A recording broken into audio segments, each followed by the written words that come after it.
Good afternoon, everybody. Okay, good. It's a pleasure for me to be back here in Nairobi. I've been coming, believe it or not, since 1982, when I first stayed at the New Stanley Hotel and took the train from Nairobi to Mombasa, which was as slow then as it is today, but it was great. Also, I'm reminded, looking at Jonathan here in the audience, that it was 10 years ago when I actually was here for AHIF, and it's a very interesting story because the day before I was supposed to come here, I was in Hong Kong, and they were going to close the airport there because of a monsoon. They said, you need to leave one day early or you'll never get out. And so I did, and when I landed in Nairobi, that was Westgate. And so I was here covering the shootout and that terrible tragedy.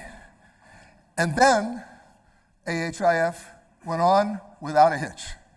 And it was an indication then of how strong the economy and the business was, how great the growth opportunities were, and here we are today, 10 years later, so welcome back.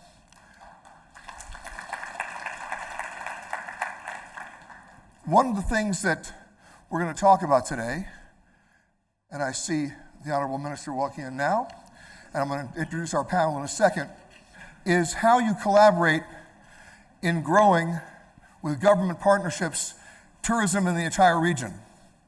You heard earlier when Pat was talking that you can't do this in a silo.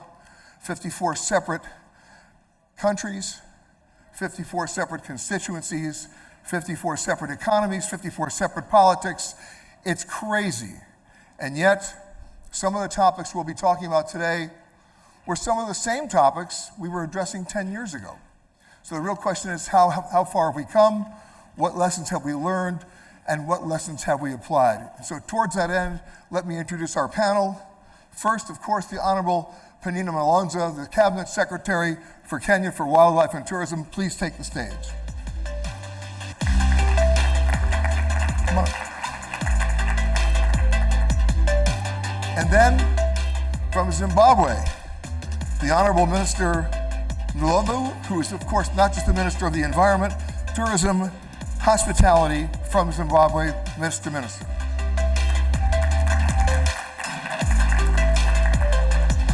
And I'm glad to see that he made it because he was traveling all night long, weren't you? You just got in, I know. And then my good friend Haitham Mattar, who I knew when he was running tourism from Ras Al Khaimah. Talk about putting something on the map, he did that. And now he's the special advisor for the UNWTO and also the managing director for the MEA in Southeast Asia for IHG. Haitham.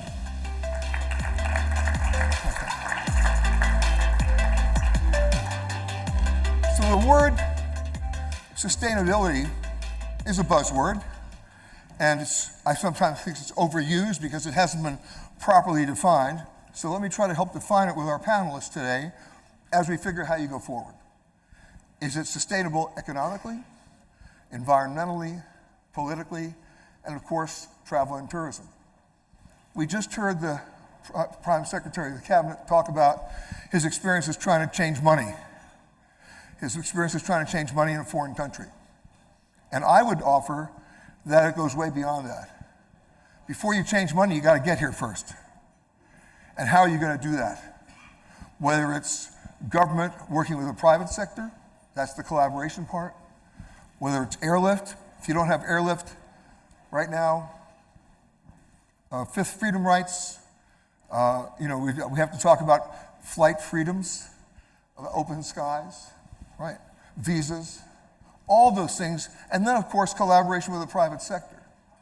It's one thing to talk about agritourism, and it's one thing to talk about how you're going to develop all these areas. But if you don't have that other stuff in place, you may have a problem. So I'll start with you, Madam Minister. You and I have had many discussions already. What are you doing now, learning from the past, to be able to apply that collaborative approach to working with the private sector to be able to achieve those goals? Thank you very much. I'm on? Yes. Thank you very much. As a country, we're doing a lot, and we've just come out of election where we have a new regime of government. And what is so critical and important with this government is that the President has accepted to bring on table and work together with the private sector. So we're having so many approaches that we are coming into the table with the private sector, doing a lot of collaborations to work together. As you know, tourism industry is one industry that is most run by the private sector. And so unless we sit on the table together, we cannot make a move. And one of the areas that we are collaborating is in the area of airlines. I know the open sky discussion is a very hot discussion, but this is one front that the government of Kenya and the leadership of His Excellency has taken up a step to discuss. And as we talk today, our country has begun opening and more airlines are flying in the country. And I can tell you for sure, we haven't opened fully, but we are progressively opening the country slowly by slowly. And I believe that we will be there at the end of the day. The other area that we've collaboratively worked with the private sector is in the money sector, of course. And before I come to the money sector, is the one government approach that our nation has embraced, where we are saying we have to come together, all ministries, and work together so that we can synergize our efforts together. And for example, the Minister of Tourism is one ministry that we need a lot of synergy because we have so many enablers. For example, for you to access most of our national parks, we need airstrips inside the national parks. And so this is one area where we are working with the Ministry of Transport. We are also working with the Ministry of Immigration, especially in the area of security. Because as Peter Greens has said, is that before you do any investment in this country, you need to be assured of your security. And with the Minister of Interior, we are working not only in the security outside, but starting from the airport, where we have the immigration department working with the Minister of Tourism so that we can fast track the processes of immigration, the visas for investors and tourists to come to the country. And so there are so many other areas that we are working together. We are working with the Ministry of Water to make sure that the provision of water not only to the national parks but also to the hotels. We're working with the Ministry of Energy to be sure that even as we progressively move forward with our investments, we're looking at the green spacing and green energy in the area of energy. Thank you very much. Well, let me go beyond that. You mentioned something very interesting. You said you're talking to the Minister of Transport. I know so many countries where the ministers don't talk to each other. They do not discuss anything with each other. And I'll give you an example. The cabinet secretary said he didn't want to name names. I'm okay, I'm going to name some names. Portugal.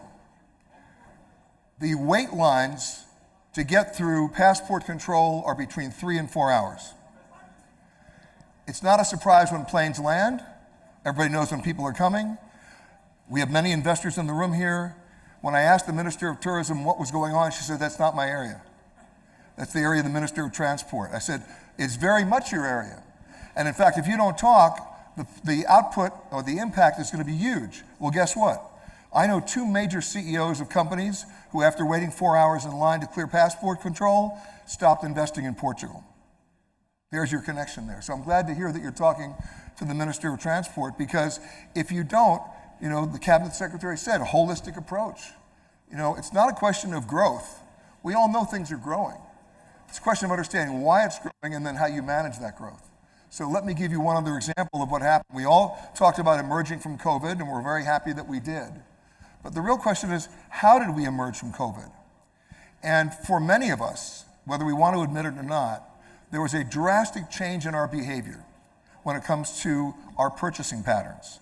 Because what COVID did for so many of us, whether we liked it or not, is it brought us up close and personal to our own mortality. We either know friends who got it, whether we got it, people who didn't survive, and it triggered a change, a radical change in our behavior. And the radical change, and Pat was talking about this earlier this morning, about where the shortages might be in the industry, like semiconductors, right? For the automobile industry. But here's an interesting tack on the automobile industry. The change in behavior that happened was that people said, you know what? I have a ticking clock mentality now. I have a Last Supper mentality now. I'm not going to be interested as much in material goods. I'm not going to buy a new car. I'm not going to buy new clothing or jewelry or an expensive electronic item. I want to buy experiences. That's what you're seeing right now. It's not revenge travel. It's a complete turnaround. And it's going to be with us for quite some time. They want to buy experiences. And the question is, are you prepared? And if you are prepared, how are you working with the private sector to capture that growth? To give you an idea of what we're talking about, I'll just give you an American example. This summer alone, Americans will be spending $214 billion just on their summer vacation, and they're not price sensitive. They don't care what it costs, because all that money that was going to a new car is going to a hotel room. Everybody here in the hotel business knows, if you've been tracking this, hotel rates are at near highs in most of the parts of the world. Occupancy levels are way high despite staffing shortages, and airfares are near historic highs. The round-trip coach airfare between New York and London right now is $2,200, and the planes are full. Business class is $9,000. I know, I flew here on business class, but the point is, it's not going away. All that money is now being spent in this sector, and you're in the enviable position of being prepared for it or not. So, Mr. Minister, the question that I asked Ms. Malonza here is, what are you doing to work with the private sector to be able perhaps to capture that growth? Thank you so much, Peter. I want to start by thanking the organizers for inviting us to come here, and for you calling me to tell me I have to travel overnight and be here without fail. By the way, how did you get here? It was very smooth, very smooth. I actually liked the fact that I took about 10 minutes at the airport, I was done, and less than 20 minutes I was in my hotel room. How many flights? It was one. Lucky. Thank you. Okay, good. Yeah. Peter, I want to start by highlighting something slightly different. I want to recognize the gentleman, Balala. Balala, when I became Minister of Tourism, very new, he called me close and he said, you know what, I'm one of the longest serving ministers here. I'm available for any advice. You don't get that from too many ministers around. But I have returned the favor, Minister, because... Is the Steve here? He's around, he's around. He's around, okay. He was also the best dressed minister. I don't know about that. He was, you know it. Okay. No, he was. I don't want to say it when he's here. I'll say it when he's gone. Less than 2 weeks when my sister was appointed, I came here. So I've returned the favor. I came here. You're asking a critical question, especially now when we are emerging from a very difficult period for tourism. But I always say that what defines us is how we recover, how we build back our tourism better than it ever was. So maybe we have a unique opportunity to position Africa, to position our countries better than we did before. When His Excellency was speaking here, what kept on ticking in my mind are the numbers. We have struggled to break the 2 million barrier, and there is one factory attracting 1 million people a year. Clearly, as government, you cannot do it alone. Private sector, you cannot do it alone. So it is how we couch the collaborations that will make the sector do well. There are a number of areas that when we engage each other, we always come up with better solutions. The first really and primary is the policy environment itself. It's one thing as government to set up an investment climate that you think can attract investors, but it's more helpful to engage the investors as we're doing here, to hear what they would want to see. Because you know capital is a coward. They will only go where they feel comfortable. How do you make the investments feel comfortable in your country?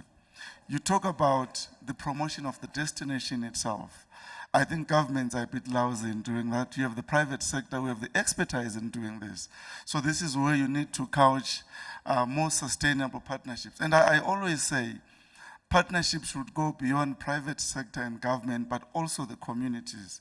In Zimbabwe, we like saying that our tourism is government-led, private sector-driven, and community-based. It means that all these three have to work hand in glove to make sure that tourism thrives for everyone. We are a wildlife-based tourism economy, and our wildlife is based within communities. If you are not able to bring them on board, you will have a product that tourists might not be able to enjoy. I like what you say, that now our visitors are more about the experiences. Are we offering them the experiences that would make them want to stay longer, or that would make them want to spend more than they have maybe planned to? So it's how you work together with the private sector that you'll be able to understand the changing dynamics, the changing demographics that your tourists are offering. Well, you know, in the post-COVID world, I think we can all agree that we're seeing such a change in not like just lifestyle, but work style, that people, when they can work from anywhere, are extending their stays, and they're spending more time in the hotels. Yeah, very true. I've observed that even in areas where we never really used to have foreign visitors coming in our country, you have more people coming in there, and we're trying to work on the service that we are providing. We're trying to train people more. You know, the downside of COVID was that a lot of people began to do other jobs, and we're struggling to attract the skills back. So we need to work again with the private sector to say, how do we capacitate the industry so that we have people who are able to offer the service that is at the level expected by the visitors. Now, Haitham, you and I know each other when you were wearing another hat, a government hat, if you will. You were running tourism for the small emirate of Ras Al Khaimah, which had only one way to go, but up. But the real question was how you went up and how you worked with the private sector, of which you're now a part. So start with your experience there, and then talk about what you're doing now. Great, thank you very much for the opportunity, Peter. Hello, everybody. The opportunity for me in Ras Al Khaimah, moving from the private sector into the government and reporting directly into a head of state, has allowed me also to penetrate into the UNWTO, but also I was vice chairman of the board that represented the private sector within UNWTO. And that meant sharing the voices of the private sector with the Secretary General of the UNWTO at the time, and also forming a plan on how to collaborate private and government together on growing tourism globally, but also looking at the pains, the pains of the industry throughout the different countries that contribute heavily to tourism, but also the small countries that really look forward to growing their tourism sector. And as a small emirate of about 350,000 people in Ras Al Khaimah that started to bench press way above its weight with over 1 million visitors, and way on its way to really receive about 3 million visitors by 2030. The collaboration between private and government was really important. The government holds the responsibility of looking after the welfare of its people, but also of the economy, and also the internal relations, as Minister alluded to earlier, when she communicates with the public works and the municipality. I actually had to do exactly the same thing, but also hearing from the private sector to ensure that we have a full strategy, a full-fledged strategy that wasn't just focusing on the growth of tourism, but also how do we build the infrastructure for tourism, whether it's restaurants, theme parks, outdoor adventure. I built the longest zip line in the world at the time, and it still exists actually, on their highest mountains in Ras Al Khaimah, which is Jebel Jais at about 2,000 meters above sea level. But also the government's role, as it really, the power of government is on legislation, on regulation, also on attracting investors, and that's where I was playing a key role in bringing foreign investment into the emirate, and that really was a major game changer for us at the time, Peter. So bringing investors, creating the opportunity of a fertile ground for investment locally, but also inviting investors to come in. And that's where we collaborated with the government on providing anything from tax cuts to funding to plots of land, for example. And then I had the fortunate pleasure of working as a special advisor for the Minister of Tourism in Saudi Arabia, and I was part of the team that formed their tourism strategy with Ahmed Al-Khatib and his team. And that gave us, again, another opportunity of working for almost a continent. It's the 13th largest country in the world, Saudi Arabia, that heavily worked on marketing and demarketing the country, also working really hard on changing perceptions and creating the right positive perceptions about people, about religion, about culture, and about heritage, as well as the opportunities there with the historical sites and adventure and outdoor adventure opportunities across the country. Well, of course, you had the one benefit in Saudi Arabia that you had a budget that you could exceed. Oh, absolutely, yes. I just thought I'd mention that. Very much, yeah, very much. And that budget worked, a long way on, again, changing the perceptions first, but also exploring the opportunities of what the country has to offer. And working closely, the Crown Prince at the time has established the Tourism Development Fund, which is about a 15 billion real fund, to help the private sector build the tourism infrastructure. At the time, the country had you're talking about 35 million people, and there was 150 tour guides, and only 3 could speak English. But one more thing that Saudi Arabia had, which I suspect that both Zimbabwe and Kenya has, you have a huge segment of the population under the age of 30. And there's where you have your staffing opportunities as well. But let me just go from what you just said about incentives to Madam Secretary. What can you give us an example of an incentive that you offered to a hotel, an airline, a tour operator to get them to invest and to build here in Kenya?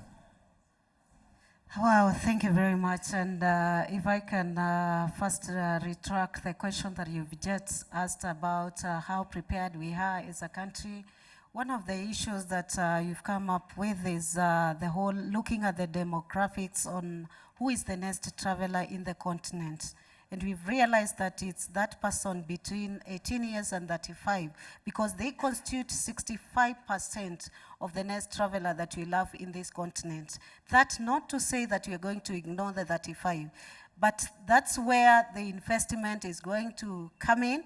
And of course, before we look at the investment, is to look at their succession. In what area of touristic attraction would they want to engage in? And I'm very happy because I'm in Kenya, and Kenya was just rated #1 in Africa as a destination for adventure, and 10 in the globe. And therefore, some of the areas that we are working on is in the area of the product diversification in this country, so that we don't only rely on the wildlife and the beaches, but we also go beyond to culture, and also to adventure and to sports tourism, to gastronomy, and to agro-tourism, as I named them before. So there's a whole overall in terms of what we are working on.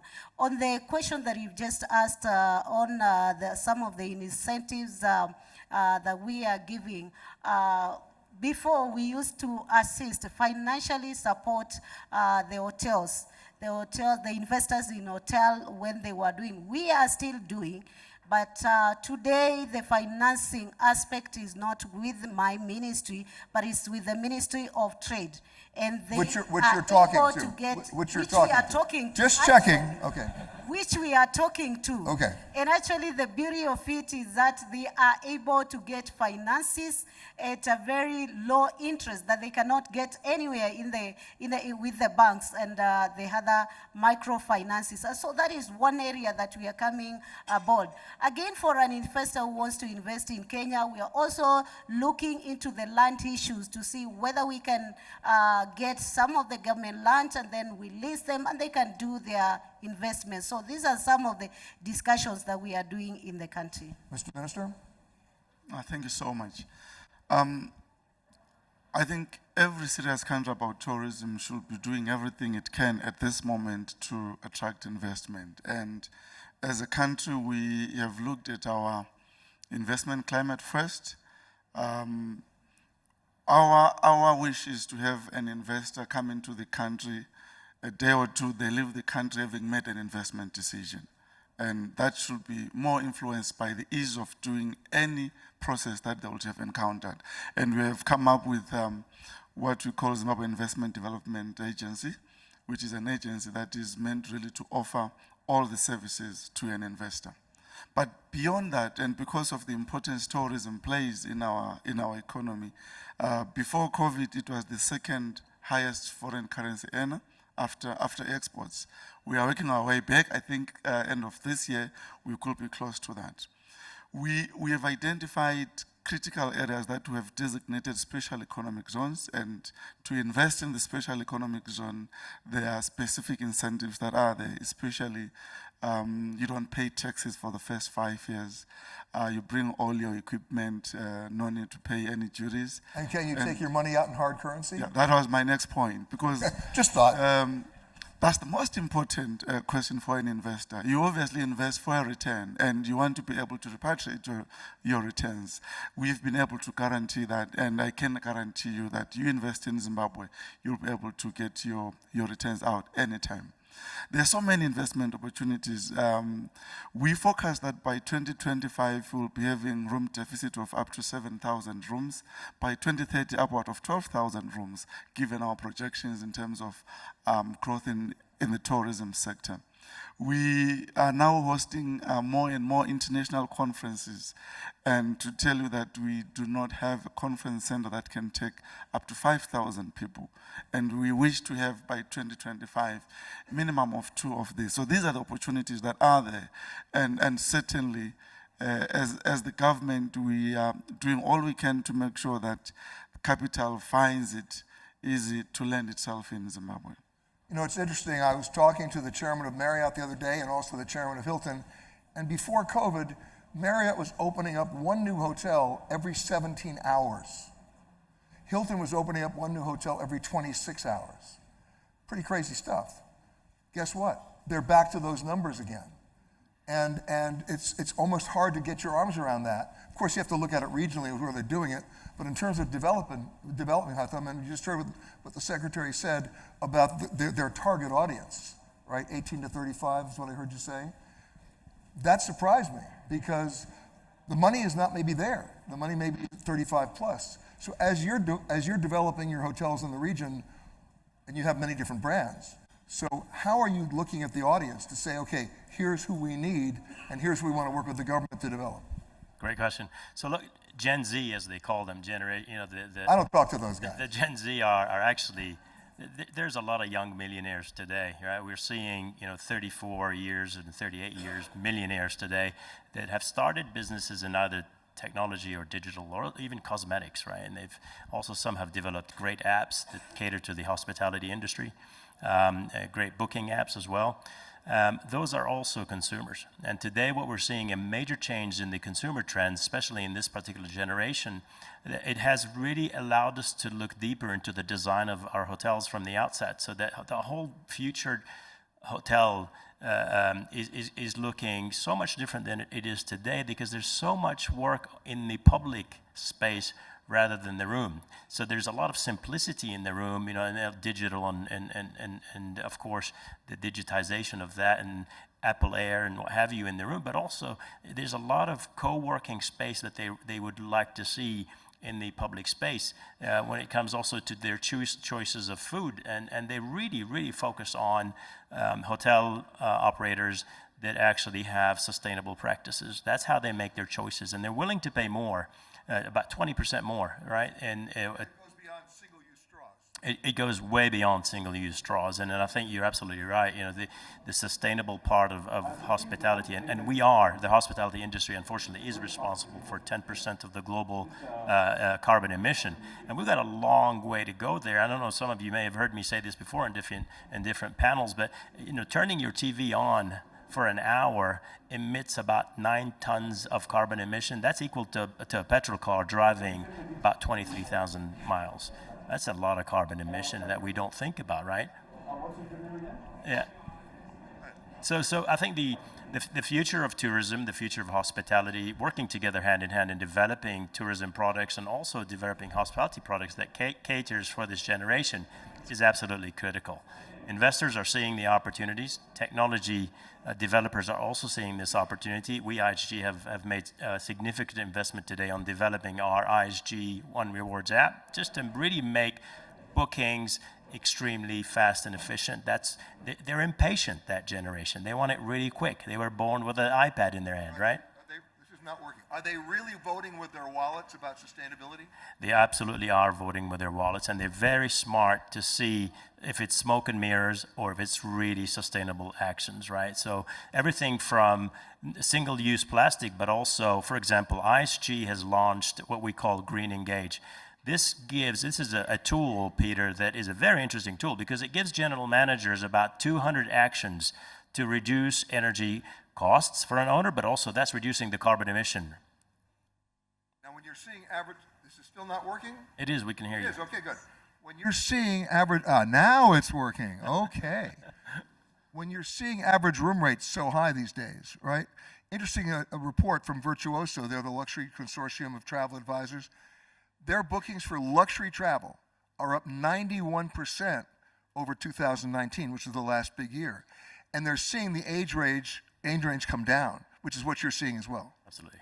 So then what are they, other than sustainability, what are they demanding in the hotel design, other than the better use of public space, in terms of materials, in terms of the hotel being the enabler to work with the government to give them those other experiences that they want? Yeah, well, we heard Pat talk about countries flirting with recession. I love the term, right? Because they really are flirting with recession. When you see consumer spend increasing, and despite the increase in cost of living, but also increase in hotel room rates, we're seeing people still spending.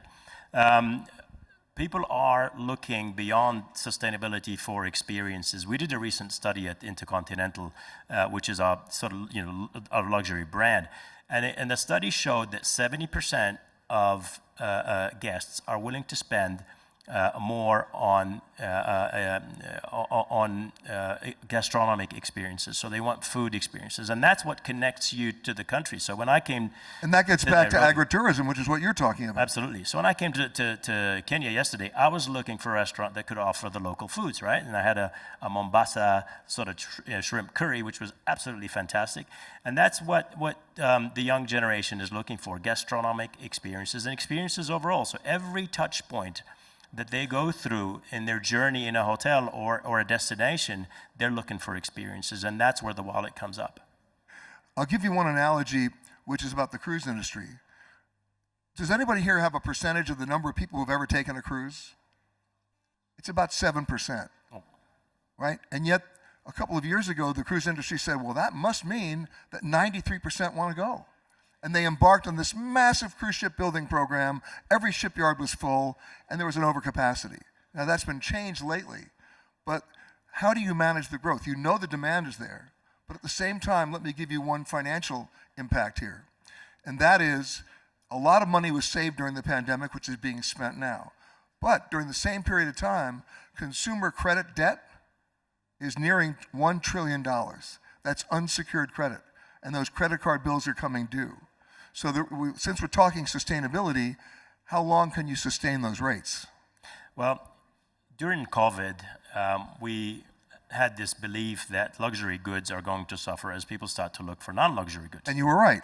However, big brands like LVMH and Hermes, and you wouldn't believe it, and Cartier started to deliver. You could order online. They never did that before, right? So people continue. Cartier takeout? Takeout, right? Through Deliveroo, imagine that. So people started to really order more and more online because they didn't want to deprive themselves from luxury goods. Now, what we're seeing on the flip side here, Peter, is we're seeing more interest from investors to develop luxury hotels, luxury brands. At least in our region, the growth in our luxury brands supersedes our premium and mid-scale brands. And that's because it's driven by consumer demand. Consumers want to have luxury brands that offer great experiences. Take Kimpton, for example, our Kimpton Restaurant and Bars brand that offers great food and beverage experiences is really becoming a very strong brand across the world where investors and consumers alike are looking forward for such opportunities and experiences. We're running out of time, but first and foremost, Obviously, the opportunities are there, the growth is there. It's a matter of how you manage the growth and how you partner with the private sector to make that happen. Will you please thank our panel, the Minister of Tourism for Kenya, the Minister of Tourism for Zimbabwe, and my good pal Haitham. Thank you, everybody.